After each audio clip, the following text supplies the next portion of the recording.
12h30, c'est l'invité star sur Radio Star avec Gilbert Bourguignon. Bonjour et bienvenue, l'invité star de ce dimanche. J'ai le plaisir d'accueillir le président de Consola, Jean-Luc Mingalon. On va parler de la saison passée, saison qui nous a fait frémir. On va parler de l'Euro et de la saison qui vient. Alors je vous rappelle que cette émission a été enregistrée vendredi. Et vendredi, donc, c'était la première journée de championnat contre Bastia. Voilà, bonjour Jean-Luc. Bonjour. Jean-Luc, je crois que le club de Consola est le club qui évolue en national auquel les médias ont le plus parlé cette saison. Mais je suis venu au ballon depuis petit, comme tous les Marseillais. On est né avec le ballon dans les pieds. Et après, en 83, j'ai repris le club, j'avais 3 ans. Et oui, cette année, comme tu as pu le voir, oui, c'est vrai, on a fait parler de nous de partout, dans les médias. On a même fait le TFA allemand et la Tampa en Italie. Qu'est-ce qui s'est passé? Parce qu'au départ, vous jouiez le maintien et là, vous avez failli monter en Ligue 2. Non, tu joues toujours le maintien au départ, mais en vérité, au fond de toi, tu joues toujours à monter. Si tu pars, c'est pour essayer de tout gagner. Tu as toujours ce fameux espoir dans ton cœur que par pudeur, tu ne veux pas exprimer. Mais quand tu commences une compétition, c'est pas pour finir 14e, mais c'est toujours pour finir sur le podium. Alors, l'alchimie, elle a pris comment? Des joueurs, vraiment des leaders dans l'équipe? Nous, ça fait pas manque de moyens, ça fait au moins 5 ou 6 ans ou 7 ans qu'on ne change pas l'équipe. Il y a toujours les mêmes cadres. On avait toujours des joueurs qui étaient avec nous dès la DHR. Donc après, à un moment donné, ça devient une famille et les joueurs ont l'habitude de jouer ensemble. Donc c'est comme ça qu'ils prennent leur chimie. On n'est pas un club avec des gros moyens comme les autres qui aussi, il y a des moyens. Alors, ils changent tous les saisons, ils changent 12, 13, 14 joueurs. Nous, si on en change 3, 4, c'est énorme. Vous étiez pas très loin de la montée, à quelques marches, et dans les derniers matchs, qu'est-ce qui s'est passé? Mais on était à 31 minutes, on est monté pendant 31 minutes à Ligue 2. Après, ce qui s'est passé, qu'on a craqué. Mais tout le monde trouve bizarre que Marseille Consola, j'attends des rumeurs de partout, où on dit qu'on n'a pas voulu la monter. On est des couillons marseillais qui refusent 4,2 millions de la fédération. Moi, je rappelle que quand on a été convoqué à Paris pour la Ligue 2, il y avait Strasbourg, il y avait Châteauroux qui était 2e, Luçon qui était 3e et Consola qui était 4e. Donc à l'arrivée, il n'y a pas Châteauroux, il n'y a pas Luçon, il n'y a pas Consola. Donc je pense que les trois mêmes équipes ont eu les mêmes problèmes à un moment donné. On se voyait tous à Ligue 2, on a un petit peu inconsciemment relâché la pression sur les joueurs. Il y en a qui ont eu peur, parce qu'il y a eu des sujets sur les infrastructures, il y a eu beaucoup de sujets qui ont été évoqués au sujet de votre club, au sujet de ton club, puisqu'on se situe. La mairie a eu peur, sûrement, ils étaient dans la merde. Il faut appeler chat et chat. Il n'y a pas de stade homologué. Je rappellerai encore toujours qu'il y a un stade qui s'appelle Delors, qui a coûté 17 millions contribuables et qui est fait pour une compétition d'athlétisme et qui a été fait pour faire plaisir à un monsieur qui s'appelle Giraud. Voilà, il a voulu ce stade. Et moi, je sais pas, j'aimerais bien qu'on me paye mon petit caprice à 17 millions d'euros aussi. Le stade de Consola, la Martine? Le stade de la Martine, il a une pelouse déjà morte. Il n'est pas entretenu comme les stades habituellement dans les quartiers nord. Pas plus. On a une tribune qui peut arbitrer. S'il pleut, il n'y a personne qui vient parce qu'il n'y a pas de toit. On n'a pas de salle de réception, on n'a pas de bureau, on n'a rien. On est les clochards du national. Quel est l'objectif pour cette année? Pour cette année, d'essayer déjà de réceptionner bien les gens dans une salle de réception. Non, j'ai plaisir. L'objectif il est toujours pareil. On va faire les modestes. On va parler de maintien et à partir de décembre, on verra. Au niveau de l'ossature? Toujours le même, sauf Momo Echagana qui nous a quittés, qui est parti jouer à Ligue 2 à Ajaccio. C'est une promotion et ça prouve que Consola produit beaucoup de joueurs qui sont à Ligue 2. Toutes les années, il y en a un ou deux. Je rappelle que Fez Slimani, que l'OM ne voulait pas nous payer un centime. Là, vient de se faire acheter par Lorient, alors que nous, on l'avait transféré à Niort et Lorient vient de le reprendre pour jouer à Ligue 1. Donc des joueurs qui sortent de Consola et qui évoluent au plus haut niveau aujourd'hui? Non, pas qui sortent de Consola, mais il ne faut pas oublier le travail qui est fait de base par les clubs comme Herbel, en ce qui concerne quelques joueurs, ou comme pour Slimani, le travail qui a été fait aussi par Roumas de la Côte Bleue. Il ne faut pas l'oublier non plus. Nous, on n'est pas un club formateur. Il ne faut pas mentir aux gens. Nous, on n'est pas du tout un club formateur. On a des clubs autour de nous qui forment. Alors, il y a un travail qui est très très bien fait par Herbel, qui est un petit peu un jeune, je pense, sur le pendant de l'OM. Donc, ils forment de très beaux jeunes. On profite de leur travail.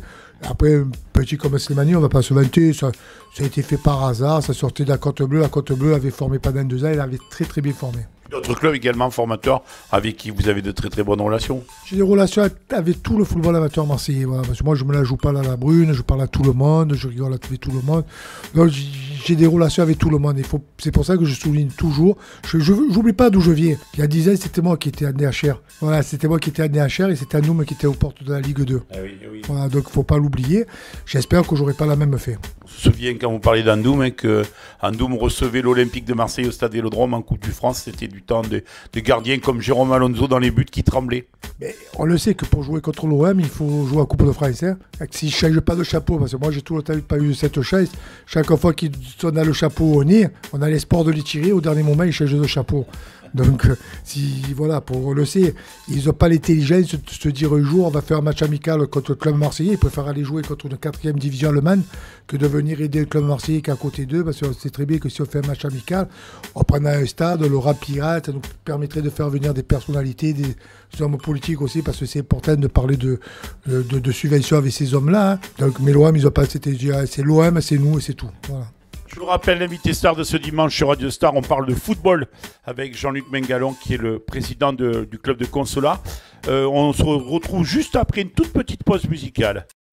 L'invité star de ce dimanche, on parle de football et on parle du club de Consolat avec comme invité le président Jean-Luc Mengalon. Jean-Luc, vous avez évoqué la saison passée, vous avez évoqué la reprise. Comment avez-vous vécu l'Euro 2016 et dont notamment ce fameux match Russie-Angleterre à Marseille? Russie-Angleterre, il ne fallait pas être sur le vieux port surtout. J'ai pas vu. L'Euro, je ne l'ai pas regardé. Je suis honnête, ça ne m'intéressait pas. C'est une Euro de business. Ils ont voulu vous mettre dans les fan zones d'entrée au lieu de faire travailler les commerçants. Il y a tous les ingrédients qui me déplaisaient dans l'Euro. Donc, j'ai assisté à un match France-Allemagne où honnêtement, on nous a réduit les sièges, où c'était pas agréable. Donc, j'ai fait un match, je ne pense pas que j'en aurais fait deux. La saison douloureuse de l'Olympique de Marseille, le passé et le présent qui arrive. Le passé, c'est dommage. Ils ont fait partir la Brune, on va même plus pouvoir s'apprendre à lui. C'est quoi? Non, le passé, déjà, j'aimerais bien qu'un jour, en parlant du passé et du présent, j'aimerais bien, je souris, moi, pour aimer ou pour désirer, ça serait bien que l'OM annonce officiellement que la Brune ne fait plus partie de la maison, parce que je ne l'attends pas. Et les supporters, je pourrais être pas rassuré, parce que j'attends toujours, on ne cite pas son nom, il faudrait qu'un jour, il y ait une déclaration claire de la direction en disant Monsieur Labrune ne fait plus partie de l'Olympique de Marseille. Pour moi, on ne l'attend pas. On sait qu'il y a un nouveau président qui est le président du directoire. Mais est-ce que le président du directoire, c'est le président de l'OM? Je me pose la question. Pourtant, l'organigramme a dit qu'il ne faisait plus partie, comme d'autres d'ailleurs. A dit, tout le monde a supposé, personne n'a dit. C'est une supposition que tout le monde se fait. On ne le cite plus dans les phrases. Voilà, c'est une supposition. Alors je dis, je ne veux pas m'ammêler de l'OM, mais l'OM, il appartient quand même aux Marseillais, au patrimoine de Marseille. Donc il faudrait un petit peu avoir une ligne claire avec le supporter que je suis et le supporter qu'il y a aussi. Mais comme vous êtes un supporter et président passionné, gérer l'Olympique de Marseille, c'est pas à la portée de tout le monde. Non, c'est à la portée de gens qui sont passionnés par le football. Pour gérer une affaire, il faut être passionné. Si vous avez un bar, il faut être passionné par les clients. L'OM, le problème, ça fait... Vous avez une famille qui est richissime, Madame Dreyfus, qui a laissé, qui a laissé 200 ou 300 millions, 400 millions. Bon, c'est pas énorme, mais ça fait 8 millions par an pour la publicité que ça fait. Parce que quand on est président de l'OM, on fait des affaires grâce à ça. Donc après, il faut être honnête, il faut aimer le football. Si on l'aime pas, c'est pas la peine de s'emmerder au foot. Et après, on a quand même eu une commandante ou un commandant de navire qui n'a pas été trop bon, parce qu'on a eu 12 présidents, 43 entraîneurs. On a eu des versions, un jour on voulait faire Dortmund, un autre jour on a voulu faire Barcelone, un autre jour maintenant je pense qu'ils veulent faire le projet Benzès. Voilà, donc non, il faut aimer le ballon, il faut être compétent, ça sert à rien de mettre des présidents qui n'aiment pas. À un moment donné, on a eu quelques présidents compétents, on a tout fait pour les éliminer, qu'on aime ou qu'on n'aime pas. Dacier était compétent, je pense, et Diouf était compétent. Ils ont eu des titres, Dacier a au moins eu des titres. Diouf, il a bien géré la situation financière. Mais par contre, sur le terrain, sur le côté sportif, alors l'arrivée de Passy, on ne s'attendait pas à ça. Il y a quand même eu, en dehors de la gestion du club. J'ai du mal à dire du mal de Gérald, parce que je pense que c'est... Je dis pas qu'il faut dire du mal. J'aime bien Gérald, je le connais bien, mais c'est pas ce que j'ai voulu dire. Mais c'est catastrophique. Il faut être honnête. On y va. Je suis pessimiste. Je pense qu'on va vers un dépôt de bilan tôt ou tard. C'est catastrophique. La présidente, elle ne veut pas investir. Personne ne veut investir. Personne ne veut acheter parce qu'il y a des dettes. Mais on ne sait même pas l'état des dettes. Il n'y a rien qui est clair. Hier, j'ai vu sur Provincial aujourd'hui, on a fait une conférence de presse qui a duré 3 heures pour dire qu'on va manger mangé un barbecue avec les supporters une fois ou deux. Et même là, il y a une doux parce qu'il y en a quand tu as du barbecue, il y en a quand tu as du sardinade. Même là, il y a déjà des voix discordantes. C'est quoi, sardinade, barbecue? Voilà, c'est le folklore à l'OM, il faut venir. Je m'excuse, on est vraiment en état d'urgence. Comme on aime bien employer ce mot, je pense que l'OM est vraiment en état d'urgence. À force de faire n'importe quoi, de s'amuser. Parce qu'à force de dire que quelques présidents que j'admire, comme Nicolas, dit le ballon, moi c'est ma danseuse. Là on dirait que l'OM c'est vraiment la danseuse. Voilà. Vous savez très bien que l'OM, c'est à part l'Olympique de Marseille, on s'y retrouve, c'est le lien social qui unit tous les Marseillais, quelles que soient leurs origines. Non, c'est pas vrai ça. Ça c'est des trucs que les gens ils veulent faire croire, la mairie, tout le monde. Moi ils s'achètent une conduite. Le lien social, ouais, il est que dans les virages. Qu'est-ce qu'il y a des virages? Oui. Alors, les Arabes, ils ne sont pas dans les tribunes. Hein. Pourquoi ils y sont au jambouin? Ils y sont dans les loges.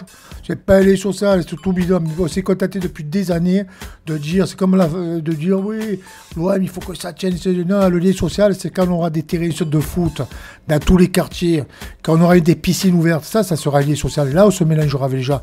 Pourquoi? Le lien social, il est pas dans 90 minutes et après, c'est fini le lien social. Non, faut pas plaisanter. C'est comme la fameuse phrase 98, bleu, blanc, beurre, que je sais, moi. Et où elle est? Pour terminer, alors un mot pour terminer sur votre club. Donc l'objectif, vous l'avez dit, on démarre bien la saison et vous allez faire le point en décembre. L'objectif, c'est déjà que l'avion est arrivé bien Bastia, donc il n'est pas tombé. C'est déjà, on est content. Voilà. Donc ouais, l'objectif, on verra. On va aborder les matchs après les matchs. On va essayer de gagner tout ce qui se présente, parce qu'on est des compétiteurs, il ne faut pas l'oublier. On ne joue pas un match pour le perdre, on le joue pour le gagner. Donc on va faire de la compétition là-dedans et après, comme je te l'ai dit, on fera le total à la fin.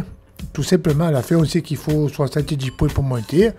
On analysera ça à la fin. Voilà. Mais il y a une très très grosse compétition. Je pense que le championnat a été racheté par Canal+, parce qu'ils se sont aperçus l'année passée qu'il y a une très belle compétition nationale. Et je pense que c'est le football qu'ils aiment voir, les Français. C'est-à-dire, dans un moment de crise, ils aiment bien voir des équipes que ça soit à Marseille, que ça soit à Dunkerque, que ça soit à Boulogne, que ça soit à Sedan. Ils aiment bien voir ce genre de football où il n'y a pas le business qu'il y a, où les jeunes ils se défoncent sur le terrain pour essayer de gagner 3 fois 6 sous et surtout pour gagner 3 points. Merci Jean-Luc Mingalon, président de Consola.